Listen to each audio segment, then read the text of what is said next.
नमस्कार, दूरदर्शन समाचार के विशेष कार्यक्रम सोशल कनेक्ट मध्य प्रदेश में आपका बहुत स्वागत है। मैं हूं शरद बागेला। सामाजिक जुड़ाव के इस अनोखे प्रोग्राम में हम जानेंगे वेब समिट 2025 की कौन कौन सी खबरों और मुहिमों ने सोशल मीडिया पर लोगों का ध्यान खींचा। इसके साथ ही हम जानेंगे वेब समिट में किन खबरों और वीडियो ने डाला समाज में सकारात्मक प्रभाव। तो शुरुआत करते हैं हेडलाइंस से।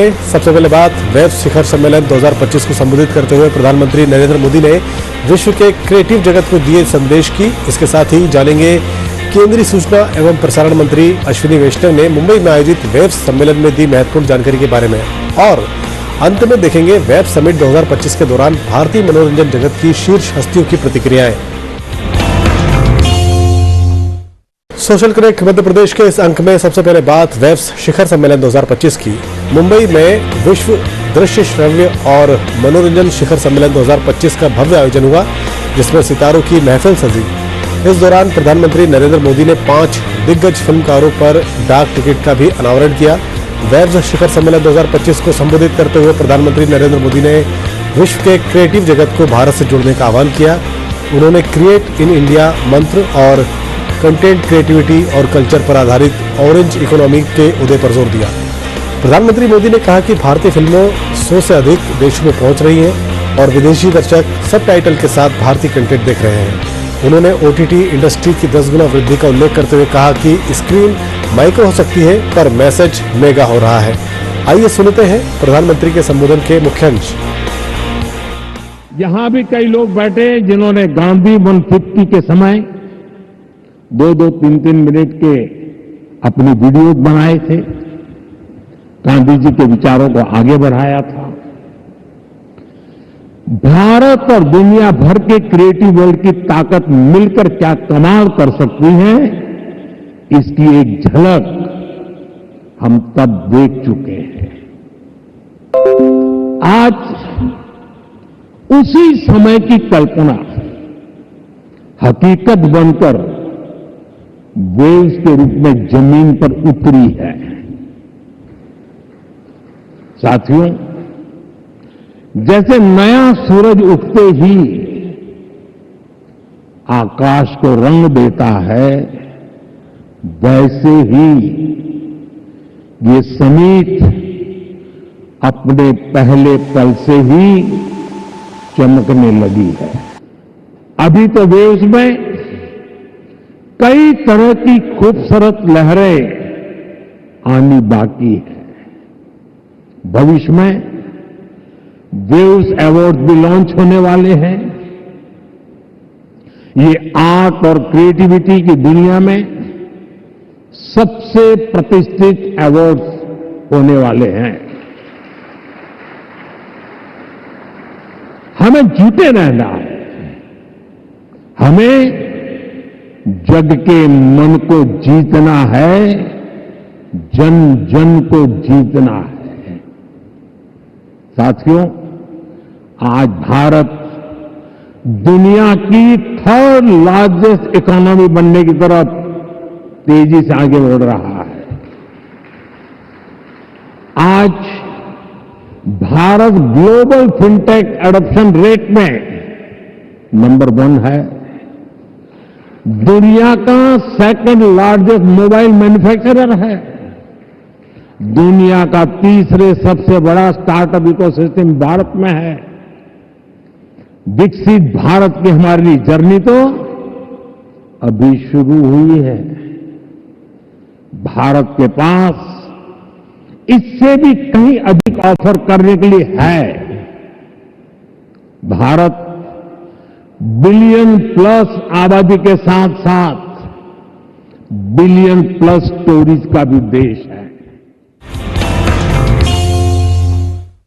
केंद्रीय सूचना और प्रसारण मंत्री अश्विनी वैष्णव ने मुंबई के जियो वर्ल्ड कन्वेंशन सेंटर में आयोजित वेब्स 2025 सम्मेलन के दौरान Indian institute of creative technology की स्थापना की जानकारी दी। ये भारत के क्रिएटिव और डिजिटल मीडिया इंडस्ट्री के लिए एक महत्वपूर्ण कदम है। ये देश में अपनी तरह का पहला संस्थान होगा। इसे इंडियन इंस्टीट्यूट ऑफ मैनेजमेंट और इंडियन इंस्टीट्यूट ऑफ टेक्नोलॉजी के दर्जे पर विकसित करने का लक्ष्य है। तो आइए देखते हैं ये वीडियो। भारत में film education, film entertainment, media, इस दुनिया में एक एकदम नया कदम है ये। प्राइम मिनिस्टर साहब का जो विजन है, उस विजन के हिसाब से भारत मीडिया और एंटरटेनमेंट में ग्लोबल लीडरशिप लेने की ताकत रखता है। India can take the global leadership in the world of media and entertainment. That is the kind of talent we have. I look forward to more and more inputs from the industry participants. We are very open-minded government. Our Prime Minister always encourages us to listen and make the changes which are required for helping our youngsters, helping our talent find the right opportunities. Web summit 2025 के तीसरे दिन प्रसार भारती के CEO Gaurav Dwivedi US consular general Mike Hankey के साथ panel discussion में शामिल हुए। Bridging the gap commissioning content और government support for AVGC creators के नाम से आयोजित इस सत्र में प्रसार भारती गौरव द्विवेदी ने अपने विचार रखे और कहा कि भारत दुनिया का सबसे बड़ा कंटेंट एक्सपोर्टर होगा। को प्रोडक्शन और क्रिएटिव आउटसोर्सिंग के लिए जाने माने केंद्र के तौर पर भारत की पहचान होने में अब ज्यादा वक्त नहीं लगेगा। Many countries around the world do provide for production subsidies, and you can get a subsidy from Switzerland or Canada or wherever, and you can go there and shoot and make a film there. And get subsidized for it, but the same thing is not available for the AVGC sector. So which means that while your gestation periods are longer, your funding is more difficult, but you do not get the benefit of the subsidies which countries around the world are offering, and therefore you are not able to really fight on an equal footing. So this is the kind of gap that possibly needs to be addressed, so that even if you don't rely on grants, if your cost of production can be brought down, then you would be able to leverage the latest technologies and create high quality content faster and better. Bharat की सांस्कृतिक समृद्धता हमेशा ही दुनिया के लिए जानने समझने का एक बेहतर और बेहद ही रोचक विषय रहा है। महाभारत से लेकर मल्टीप्लेक्स हिट तक भारत की जीवंत कहानियों ने हमेशा लोगों का ध्यान अपनी तरफ खींचा है, लेकिन आज की दुनिया में सिर्फ कहानियां सुनना ही काफी नहीं रह गया है। स्केल, स्ट्रेटजी और ग्लोबल अलाइनमेंट समय की मांग है। वेब्स 2025 के जरिए आज दुनिया का सबसे बड़ा लोकतंत्र सफलता का ऐसा जादुई स्टोरी टेलर बन गया है, जहां से ग्लोबल एंटरटेनमेंट इंडस्ट्री की बड़ी लहर उठ चुकी है। देखिए ये video. Let our Amar Chitra Kathas be the world's next Harry Potters. Let our epics, Ramayan and Mahabharat, light up the silver screens of the world. Let our classical dances sparkle on the grandest of global stages. Let our stories inspire generations to come. Because friends, culture is not just a reflection of who we are. It is a powerful tool to shape who we become. In a world building virtual reality, let us also embrace spiritual reality. Somewhere along the way, our voice softened, but now it is rising again, and for that we owe deep gratitude to our Prime Minister Modi ji, whose unwavering vision and leadership have reignited India's voice on the world stage with pride and purpose. From yoga to Chandrayaan, from digital inclusion to cultural diplomacy, from G20 to waves, today India's spirit is inspiring the world like never before. Waves की परिकल्पना एक soft power tool, एक job generator और वैश्विक प्रभाव के लिए एक बड़े मंच के तौर पर देखी जा रही है। इस आयोजन के बाद भारत सिर्फ एक कंटेंट सप्लायर नहीं रहेगा, बल्कि वैश्विक कंटेंट क्यूरेटर और ट्रेंड सेटर के तौर पर स्थापित होगा। इसी का परिणाम है कि आज कई अंतर्राष्ट्रीय स्टूडियो, ओटीटी दिग्गज और बड़ी तकनीकी फर्म भारतीय रचनाकारों के साथ सक्रिय रूप से काम कर रही है। क्षेत्रीय सिनेमा, लोक संगीत और लोकल आर्ट फॉर्म्स का भी अत्याधुनिक एनिमेशन, वीएफएक्स और एआई की मदद से कायाकल्प करने की तैयारी में है। आइए देखते हैं ये report. The growth of media in India, especially the visual media in this country, is one of the most spectacular stories anywhere in the world. From the launch of satellite television, which almost snuck in from, in the absence of a regulation and determined effort from outside and through local enterprise, to the time that this is one of the most deeply penetrated, video market now. Waves बाजार में लगभग 1000 करोड़ की खरीद फरोख्त अभी तक हो चुकी है। बहुत सारे सेशंस, थॉट लीडर्स का आना, उनकी नेटवर्किंग, उनकी कॉन्वर्सेशंस, ये सब हमारे देश की मीडिया और एंटरटेनमेंट इंडस्ट्री को आगे बढ़ाने में एक मील का पत्थर बनकर साबित होगी, ऐसी हमें कल्पना है।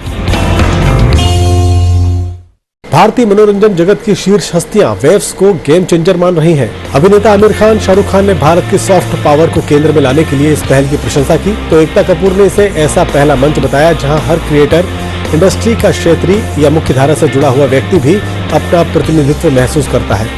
अक्षय कुमार ने भी सबके साथ आगे बढ़ने वाला मंच इसे बताया है। यही वजह है कि इंटरनेशनल प्लेयर भी अब भारतीय बाजार में अपनी भागीदारी और बढ़ाने के लिए उत्सुक हैं।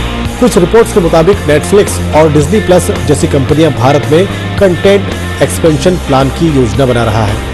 दुनिया वेव्स को इंडस्ट्री के एक टर्निंग पॉइंट की तरह देख रही है। आइए देखते हैं। You're a wonderful set of people. I wish you all the best. I wish you happiness. I wish you health. And I pray that इस दुनिया में we all have space for a lot of things, for success, for strife, for fury, for anger, for winning. I think छोटी सी space, and I think Deepika will agree, छोटी सी space we have to create for gentleness. I think gentleness deserves respect in the world. It's, I think, one of the largest platforms where the greatest of minds are coming onto the stage and talking about how we can better our stories, how we can take our stories global. I think Indian stories are, one industry that has the largest amount of stories. We have some great stories that have been told, which are still being told. And I think it's just getting larger and larger.